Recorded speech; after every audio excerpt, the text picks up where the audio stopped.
नमस्कार दोस्तों, मैं सुप्रिया स्वागत करती हूँ आपका डिकोड एग्जाम के डेली करंट अफेयर की क्लास में। दोस्तों, आज हम अपनी करंट अफेयर की क्लास में डिस्कस करेंगे 30 अगस्त से रिलेटेड करंट अफेयर को। तो चलिए दोस्तों, जल्दी से आप सभी लोग सेशन से जुड़ जाइए, सेशन को आप सभी लोग शेयर करें। और जैसा कि मैं उम्मीद कर रही हूँ आप सब लोग बहुत अच्छे से होंगे और अच्छे से अपनी प्रिपरेशन कर रहे होंगे। इसी के साथ साथ हम डेली करंट अफेयर की क्लास को, जिसमें हम बात करने जा रहे हैं 30 अगस्त के करंट अफेयर को दोस्तों, तो काफी इंपॉर्टेंट है।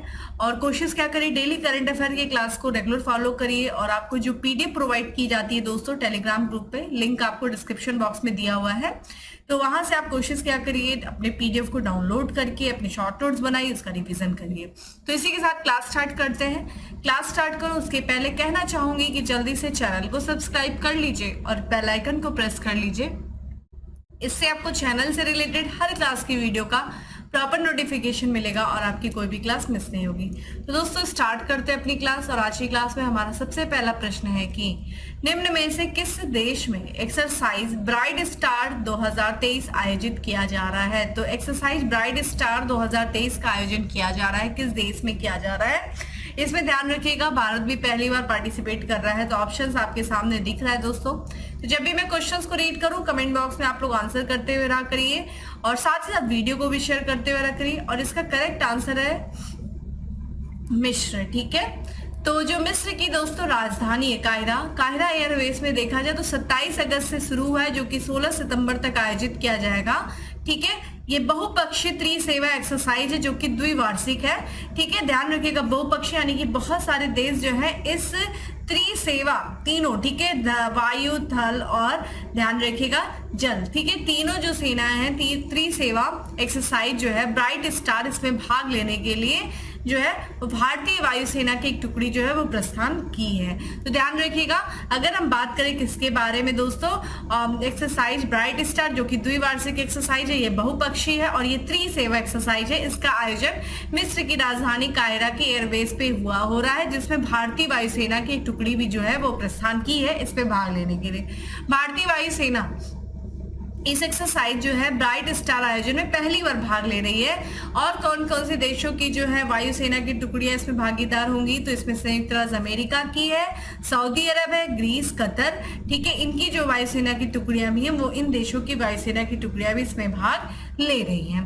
बात करें भारतीय वायुसेना के सैन्य दल में कौन कौन भाग ले रहा है, तो यहाँ पे सैन्य दल में बात करें तो 5 MiG-29, 2 IL-78, 2 C-130 और 2 C-17 विमान जो है वो शामिल होंगे। और इस अभ्यास में भारतीय वायुसेना के गरुड़ विशेष दल, ठीक है, विशेष बल और नंबर ध्यान रखिएगा 28, 77, 78 और 81 स्क्वाड्रन के कर्मी भी जो है वो भाग ले रहा है। ये एक्सरसाइज आपके लिए इंपॉर्टेंट हो जाती है दोस्तों, क्योंकि इसमें पहली बार जो है भारतीय वायुसेना की टुकड़ी वो भाग ले रही है। तो ध्यान रखिएगा कहाँ पे हुआ था, ठीक है, एक्सरसाइज ब्राइट स्टार कहाँ पे आयोजित किया जा रहा है, मिस्र की राजधानी काहिरा में। इसी के साथ एक अन्य अभ्यास भी आयोजित किया गया है दोस्तों अभी हाल ही में, जिसका नाम है, ध्यान रखिएगा, ठीक है, ओसेनडेक्स समुद्री अभ्यास, ठीक है। तो ये जो कि ध्यान रखिएगा ऑस्ट्रेलिया की जो सिडनी है वहां पे भारतीय नौसेना और रॉयल ऑस्ट्रेलियाई नौसेना के बीच में एक द्विवार्षिक जो कि ओसेनडेक्स समुद्री अभ्यास है, इसका आयोजन हुआ है। ये 5वां संस्करण था जिसका आयोजन 22 से लेकर के 25 अगस्त तक आयोजित हुआ है। ध्यान रखिएगा, आपसे पूछा जा सकता है कि ओसेनडेक्स जो है वो किन किन देशों के बीच में होने वाला अभ्यास है। तो ये भारत और ऑस्ट्रेलिया के बीच में, जो भारतीय नौसेना और ऑस्ट्रेलिया की नौसेना के बीच में हुआ है। इस वर्ष 5वां संस्करण आयोजित किया गया है। कहाँ पे आयोजित किया गया है, तो ऑस्ट्रेलिया के सिडनी में। यहाँ पे किसने किसने भाग लिया है, तो इसमें इसके जो रॉयल ऑस्ट्रेलियाई नौसेना से देखा जाए तो आईएनएस भारत की तरफ से आईएनएस सह्याद्री और आईएनएस कोलकाता ने जो है, ठीक है, HMAS चार्ल्स और HMAS ब्रिस्बेन के साथ जो है इस हिस्से में, इस अभ्यास में भाग लिया है। जहाजों और उनके अभिन्न हेलीकॉप्टरों के अलावा इस अभ्यास में लड़ाकू विमान और समुद्री गश्ती विमानों ने भी भागीदारी रही है। तो ध्यान रखिएगा, यहाँ पे 2 अभ्यास के बारे में हम लोगों ने चर्चा किया। तो इसका तो आयोजन अभी चल रहा है, ठीक है, जिसके बारे में बात कर रहे हैं ब्राइट स्टार, और यहाँ पे ओसेनडेक्स के बारे में हम लोगों ने देखा। आइए दोस्तों अगले प्रश्न की बात करते हैं। अगला प्रश्न है कि हुन मानेट किस देश के नए प्रधानमंत्री नियुक्त हुए हैं, ठीक है। हुन मानेट जो है वो किस देश के नए प्रधानमंत्री नियुक्त हुए हैं। ऑप्शंस आप देख रहे हैं दोस्तों, और इसका करेक्ट आंसर है साथ में आंसर देते हुए करिए। और इसका करेक्ट आंसर है साउथ ईस्ट एशिया का देश, ध्यान रखिएगा, कंबोडिया के नए प्रधानमंत्री बने हैं। तो कंबोडिया के संसद ने देखे वहां पे जो है ना सत्ता जो है हस्तांतरित की जाती है वंशानुवादी, यानी कि एक तरीके से वंशानुगत तरीके से किया जाता है। और वंशानुवादी हस्तांतरण के मजबूत करते हुए वहां की संसद ने जो वहां के वर्तमान जो प्रधानमंत्री हुन सेन, उनके जो सबसे बड़े बेटे हैं हुन मानेट, इनको नया प्रधानमंत्री जो नियुक्त किया है। कहाँ का? कंबोडिया का। यहाँ पे जो है सत्तारूढ़ कंबोडियन पीपल्स पार्टी के जो सदस्य हुन मानेट, ये इंग्लैंड से इन्होंने पढ़ाई किया है। इंग्लैंड से इन्होंने अर्थशास्त्र की डिग्री ली है और इन्होंने वेस्ट पॉइंट स्थित जो है अमेरिकी सैन्य अकादमी से स्नातक की उपाधि भी प्राप्त की है। तो ध्यान रखिएगा कंबोडिया के नए प्रधानमंत्री बने हैं दोस्तों, कौन बने हैं ये चीज ध्यान रखिएगा। हुन सेन के जो बेटे हैं हुन मानेट। इसी के साथ साथ जिम्बाब्वे के जो है वर्तमान जो राष्ट्रपति पुनः वहां पे चुने गए हैं, जो जिम्बाब्वे के राष्ट्रपति हैं एमर्सन मांगवा, ठीक है, जिनकी तस्वीर आप स्क्रीन पे देख रहे हैं। ये लगातार जो दूसरी और अंतिम कार्यकाल के लिए फिर से चुने गए हैं। तो जिम्बाब्वे के नए राष्ट्रपति फिर से बने हैं, कौन दोस्तों? ठीक है, एमर्सन मांगवा। एमर्सन मांगवा की बात करें दोस्तों तो इन्होंने राष्ट्रपति चुनाव में जो नेल्सन चामिसा को इन्होंने हराया, जो कि उनके निकटतम प्रतिद्वंदी थे। तो हमने यहाँ पे दो नियुक्तियां पढ़ी, जिम्बाब्वे के राष्ट्रपति कौन बने दोस्तों? कंबोडिया के राष्ट्रपति प्रधानमंत्री, ठीक है।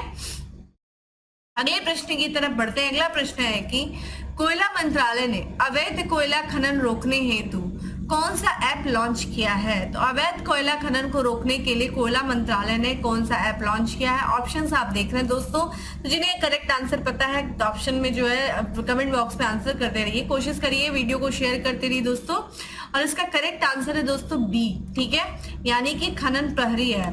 तो यहाँ पे कोयला मंत्रालय ने अवैध कोयला खनन गतिविधियों के विरुद्ध संघर्ष हेतु क्रांतिकारी कदम उठाते हुए, ठीक है, ऐप लॉन्च किया जिसका नाम है खनन प्रहरी ऐप, ठीक है, मोबाइल ऐप। ध्यान रखिएगा, खनन प्रहरी मोबाइल ऐप कोयला मंत्रालय के द्वारा लॉन्च किया गया। उद्देश्य क्या है? अवैध कोयला खनन की गतिविधियों को रोकने के लिए। यह प्रगतिशील या बात करें ऐप जो है नागरिकों को जियो टैग की गई तस्वीरों और पाठ्य सूचना प्रस्तुत कर अवैध कोयला खनन की घटनाओं की रिपोर्ट करने में सक्रिय भूमिका निभाने की अनुमति देती है। इस ऐप को देखिए विकसित किया गया किसके द्वारा? तो कोयला खदान निगरानी और प्रबंधन प्रणाली नामक जो संबंधित वेब पोर्टल को Bhaskaracharya institute of space application and geo ठीक है इन्फॉर्मेटिक्स गांधीनगर और central mine planning and design institute Ranchi के सहयोग से जो है इस ऐप को विकसित किया गया है। यह व्यापक दृष्टिकोण न केवल अत्याधुनिक प्रौद्योगिकी का लाभ उठाता है बल्कि इस महत्वपूर्ण मुद्दे के समाधान में सार्वजनिक भागीदारी पर भी जोर देता है। खनन प्रहरी मोबाइल ऐप के माध्यम से देखा जाए कुल अभी तक कितनी शिकायतें दर्ज की गई, तो 483 शिकायतें दर्ज की गई हैं जो जनता की सक्रिय भागीदारी को दर्शाता है। तो जनता जो है इस माध्यम से, इस ऐप के माध्यम से, जियो टैग की गई तस्वीर के माध्यम से शिकायत दर्ज कर सकता है कोयला मंत्रालय में, किससे? अवैध कोयला खनन जैसी गतिविधियों के बारे में, जिससे कि ऐसी गतिविधियों पर रोक लगाई जा सकती है। तो ध्यान रखिएगा, खनन प्रहरी मोबाइल ऐप लॉन्च किया गया है, ठीक है। अगले प्रश्न की तरफ बढ़ते हैं कि किस मंत्रालय की स्वामित्व योजना ने ई गवर्नेंस 2023 के लिए राष्ट्रीय पुरस्कार जीता है? तो स्वामित्व योजना है दोस्तों, ध्यान रखिएगा, इस योजना के बारे में देखेंगे। तो इस योजना ने ई गवर्नेंस 2023 के लिए राष्ट्रीय पुरस्कार जीता है। और बात पूछा जा रहा है कि ये स्वामित्व योजना जो ये किस मंत्रालय से संबंधित है? ऑप्शन आप देख रहे हैं, गृह मंत्रालय, सामाजिक न्याय अधिकारिता मंत्रालय, पंचायती राज मंत्रालय या फिर महिला बाल विकास मंत्रालय। तो इसका करेक्ट आंसर दोस्तों सी है, पंचायती राज मंत्रालय, ठीक है। तो पंचायती राज मंत्रालय की स्वामित्व योजना है। स्वामित्व योजना यानी कि ग्रामीण आबादी का सर्वेक्षण और ग्रामीण क्षेत्रों में सुधारित प्रौद्योगिकी के साथ मानचित्रण। इस योजना ने देखा जाए तो नागरिक केंद्रित सेवाएं प्रदान करने के लिए उभरती तकनीकों के अनुप्रयोगों के लिए ई गवर्नेंस गोल्ड राष्ट्रीय पुरस्कार जीता, ठीक है। तो जो नागरिक केंद्रित सेवाएं होती है उस सेवाओं के लिए जो तकनीकी है दोस्तों, जो नई नई टेक्नोलॉजी आ रही है उनका इस्तेमाल करने के लिए ये जो पंचायती राज मंत्रालय की स्वामित्व योजना है इसने ई गवर्नेंस राष्ट्रीय पुरस्कार जीता है। स्वामित्व योजना के जो स्वामित्व टीम द्वारा किए गए उत्कृष्ट और अनुकरणीय कार्यों को यह जो है पुरस्कार मान्यता देता है और प्रौद्योगिकी जो कि बहुत तेजी से विकसित हो रही है इस पे भी ध्यान केंद्रित करता है। शासन सुधारों के साथ प्रौद्योगिकी को एकीकृत करने की पहल के परिणाम मिलने शुरू हो गए हैं। स्वामित्व कार्यक्रम के तहत प्रौद्योगिकी के उपयोग ने ग्रामीण भारत को आत्मनिर्भर बनाने के लिए नागरिक केंद्रित शासन और व्यापक ग्राम योजना की दिशा में बहुत मदद की है। तो ये पुरस्कार आपके लिए याद होना चाहिए दोस्तों, आपके लिए इंपॉर्टेंट है। और ध्यान रखिएगा ये स्वामित्व योजना भी आपके लिए इंपॉर्टेंट हो जाती है, जिसको कौन सा पुरस्कार मिला है, ई गवर्नेंस गोल्ड राष्ट्रीय पुरस्कार प्राप्त हुआ है। ठीक है, अब बात करते हैं दोस्तों अगले प्रश्न की कि अंतरराष्ट्रीय दृष्टिबाधिता विश्व खेल 2023 में किस देश की क्रिकेट टीम ने स्वर्ण पदक जीता है। ठीक है, तो अंतरराष्ट्रीय दृष्टिबाधिता विश्व कप में, ठीक है, महिला टीम ने जीता है। तो करेक्ट आंसर इस दोस्तों बी है। तो अंतरराष्ट्रीय दृष्टिबाधिता विश्व कप खेलों में भारतीय महिला दृष्टिबाधिता क्रिकेट टीम ने फाइनल में देखिए किसको, ऑस्ट्रेलिया को, ठीक है, 9 विकेट से हरा करके स्वर्ण पदक जीता है। तो ऑस्ट्रेलिया को हरा करके जो भारतीय महिला दृष्टिबाधिता क्रिकेट टीम है, इसने अंतरराष्ट्रीय दृष्टिबाधिता विश्व कप का मैच जो है वो जीता है। किसको फाइनल में रहा, ऑस्ट्रेलिया को 9 विकेट से। ऑस्ट्रेलिया ने पहले खेलते हुए भारत को 115 रन का लक्ष्य दिया था।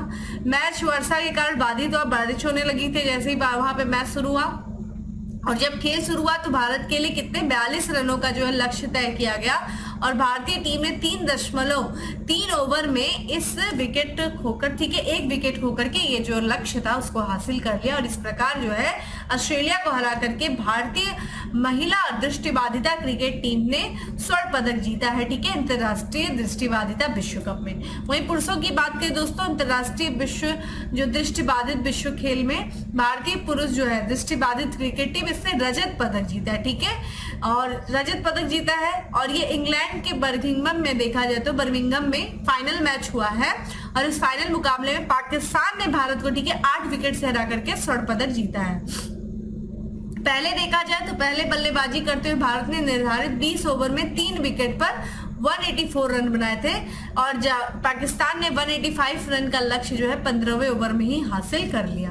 तो पुरुषों की बात किया जाए, भारतीय पुरुष दृष्टिबाधिता क्रिकेट टीम में पाकिस्तान विजयी रहा है, स्वर्ण पदक पाया है, भारत को हरा करके भारत रजत पदक जीता है। वहीं जो भारतीय महिला दृष्टिबाधिता क्रिकेट टीम है स्वर्ण पदक जीता है ऑस्ट्रेलिया को हरा करके। ठीक है, अगले प्रश्न की तरफ बढ़ते हैं। अगला प्रश्न है दोस्तों की, हाल ही में किस शहर ने वायु गुणवत्ता पूर्व चेतावनी प्रणाली को अपनाया है। देखिए ये ऐसा अपनाने वाला ये तीसरा शहर बन गया है। कमेंट बॉक्स में आंसर करिए कि पहले कौन से 2 शहर हैं जिन्होंने जो है वायु गुणवत्ता पूर्व चेतावनी प्रणाली को अपनाया। तीसरा शहर तो कोलकाता बना है। कमेंट बॉक्स में आंसर करिए अन्य 2 शहर कौन से जिन्होंने वायु गुणवत्ता पूर्व चेतावनी प्रणाली अपनाई है।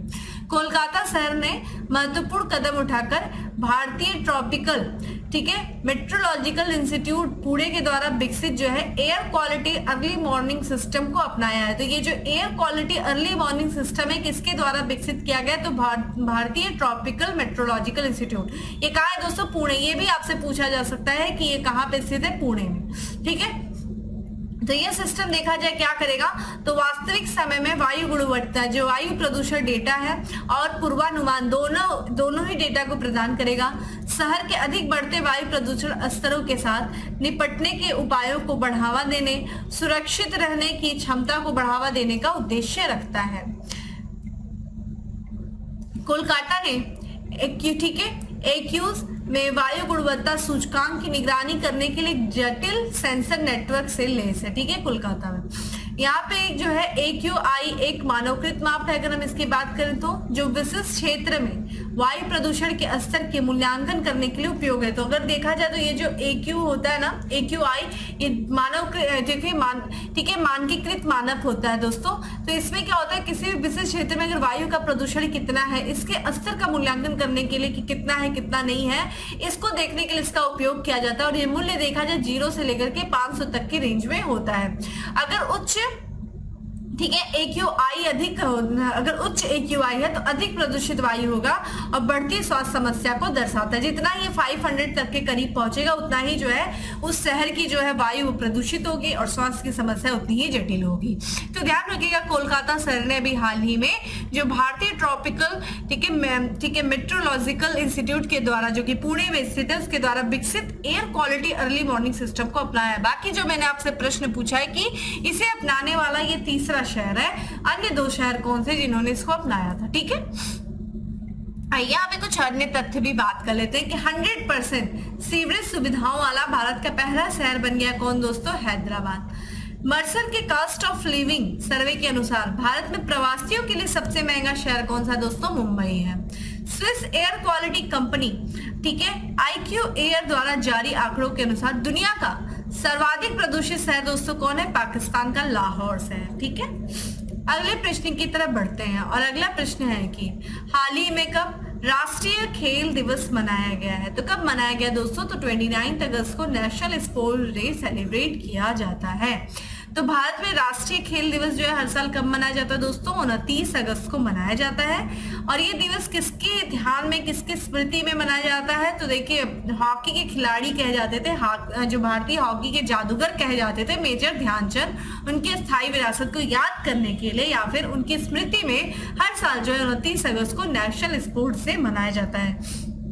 यह दिवस देखा जाए तो एथलीटों की असाधारण उपलब्धियों और समाज को आकार देने में उनके प्रभावों को श्रद्धांजलि देने के रूप में कार्य करता है। इस वर्ष की अगर हम बात करें राष्ट्रीय खेल दिवस समारोह का विषय क्या है, तो खेल एक समावेशी और फिट समाज को सक्षम बनाते हैं। ठीक है, लोग अपने सोशल मीडिया पोस्ट में हैशटैग, ठीक है, नेशनल स्पोर्ट्स डे का उपयोग करके उत्सव में भाग ले रहे हैं। ठीक है, तो ये आपके लिए थीम इंपॉर्टेंट है। नेशनल स्पोर्ट्स डे का जो विषय वो क्या है, ये इंपॉर्टेंट है। कब मनाया जाता है, किसकी याद में मनाया जाता है, ये ध्यान रखिएगा। तो आइए बात कर लेते हैं राष्ट्रीय खेल दिवस किसकी याद में। तो ये जो है बाद में जो राष्ट्रीय खेल दिवस मनाया जाता है वो मेजर ध्यानचंद के जन्मदिन पर आधारित है, जो अपनी हॉकी उत्कृष्टता के लिए जाने जाने वाले एक प्रतिष्ठित खेल हस्ती हैं। इनका जो जन्म है, मेजर ध्यानचंद का जन्म हुआ था दोस्तों 29 अगस्त 1905 को हुआ था और ब्रिटिश भारतीय सेना रेजिमेंटल टीम में अपना इन्होंने करियर शुरू किया था। इन्होंने देखा जाए अपने उल्लेखनीय जो इनका कौशल है, इनकी जो योगदान के बारे में बात करें तो भारत ने 1928, 1932 और 1936 में हॉकी में लगातार जो है 3 ओलंपिक में स्वर्ण पदक जीता था। ठीक है, इनके समय में, ठीक है, मेजर ध्यानचंद के समय में 2012 में जो है भारत सरकार ने खेलों में जो उनकी अद्वितीय योगदान है उसको सम्मान देने के लिए मेजर ध्यानचंद के जन्मदिन को राष्ट्रीय खेल दिवस के रूप में घोषित किया। तो कब घोषित किया गया दोस्तों, 29 अगस्त को, तो 2012 को किया गया। ठीक है, राष्ट्रीय खेल दिवस के रूप में। तो ये चीज ध्यान रखिएगा, कब से मनाया जा रहा है, 2022 से। ठीक है, अगला प्रश्न है कि दूसरी G20 मुख्य वैज्ञानिक सलाहकारों की गोलमेज बैठक कहां आयोजित की गई। ऑप्शंस आप देख रहे हैं दोस्तों, इसका करेक्ट आंसर है गुजरात की राजधानी गांधीनगर में। तो भारत की G20 की अध्यक्षता में, जैसा कि आपको पता है, भारत जो है G20 की अध्यक्षता इस वर्ष कर रहा है और उसकी अध्यक्षता में जो सदस्य देशों के प्रमुख जो वैज्ञानिक सलाहकार हैं उनकी दूसरी बैठक जो आयोजित की गई गुजरात के गांधीनगर में आयोजित की गई। G20 और आमंत्रित देशों के वैज्ञानिक सलाहकार, वैज्ञानिक और शोधकर्ता जो इस बैठक में भाग लिए और जो भारत के प्रमुख वैज्ञानिक सलाहकार हैं प्रोफेसर अजय कुमार सूद, इन्होंने बैठक को संबोधित किया। बैठक में एक स्वास्थ्य में अवसर, वैज्ञानिक जानकारी तक पहुंच बढ़ाने के लिए वैश्विक स्तर पर तालमेल, विज्ञान और प्रौद्योगिकी में विविधता, समानता और पहुंच, वैश्विक विज्ञान और प्रौद्योगिकी नीति के लिए संस्थागत प्रणाली जैसे विषयों पर 4 सत्र, ठीक है, आयोजित किए जाएंगे। तो आयोजित किए जा चुका है दोस्तों। तो ये चीज ध्यान रखिएगा कि भारत की G20 की अध्यक्षता में जो प्रमुख वैज्ञानिक सलाहकारों की दूसरी बैठक हुई है वो गुजरात के गांधीनगर में हुई है। चूंकि गुजरात की बात करें तो देखिए गुजरात का जो गठन हुआ था वो 1 मई 1960 को हुआ था। राजधानी देखिए क्या है, गांधीनगर है और यहाँ के जो राज्यपाल है वो आचार्य देवव्रत है। मुख्यमंत्री देश तो कौन है गुजरात के, तो भूपेंद्र भाई पटेल है। अगर हम संसदीय क्षेत्र की बात करें तो लोकसभा में इसकी 11 सीटें हैं और माफ करिएगा राज्यसभा में इसकी 11 सीटें और लोकसभा में इसकी 26 सीटें। ठीक है, अगले प्रश्न की तरफ बढ़ते हैं कि भारतीय क्रिकेट टीम के डोमेस्टिक मैचों के टाइटल स्पॉन्सरशिप का अधिकार किसने हासिल किया है। तो किसने हासिल किया है, तो ये क्या है, IDFC फर्स्ट बैंक ने। तो IDFC फर्स्ट बैंक ने भारतीय क्रिकेट टीम के सभी डोमेस्टिक मैचों के टाइटल स्पॉन्सरशिप का अधिकार हासिल किया है। इसके तहत क्या होगा, बैंक को हर एक अंतरराष्ट्रीय मैचों के लिए कितना देखिए 4.2 करोड़ रुपए राशि का भुगतान करना होगा। इस कॉन्ट्रैक्ट की दोस्तों बात किया जाए तो ये 3 साल की अवधि के लिए होगा, जो भारत ऑस्ट्रेलियाई एक दिवसीय सीरीज के साथ शुरू होगा। ठीक है, अगले प्रश्न की तरफ बढ़ते हैं दोस्तों। अगला प्रश्न है कि नासा और स्पेस एक्स का ड्रैगन अंतरिक्ष यान कितने अंतरिक्ष यात्रियों को अंतरराष्ट्रीय अंतरिक्ष स्टेशन तक ले गया है? तो कितने दोस्तों? करेक्ट आंसर इज डी है 4। आइए इसके बारे में बात करते हैं। नासा और स्पेस एक्स का ड्रैगन अंतरिक्ष यान 4 अंतरिक्ष यात्रियों को, ठीक है, अंतरराष्ट्रीय अंतरिक्ष स्टेशन ले गया। और ये किसके द्वारा ले गया? तो फाल्कन 9 रॉकेट के द्वारा जो है ले गया। ड्रैगन अंतरिक्ष यान फ्लोरिडा में नासा के कैंडिड स्पेस सेंटर से रवाना हुआ। क्रू 7 की कमान जो है अमेरिकी जैस्मिन मोकवेली संभाल रही है। और इसमें देखा जाए तो डेनमार्क के एंड्रियास मैगनसंस, जापान के सातोशी, ठीक है, फोरोकावा, और रूस के, ठीक है, कॉस्टेंस बोरोसोवा जो है वो शामिल है। यहाँ पे जो है यह एलन मस्क के ड्रैगन अंतरिक्ष यान पर चालक दल की 8वीं उड़ान है। और यह दल जो है अंतरराष्ट्रीय अंतरिक्ष स्टेशन पर 6 महीने बिताएगा।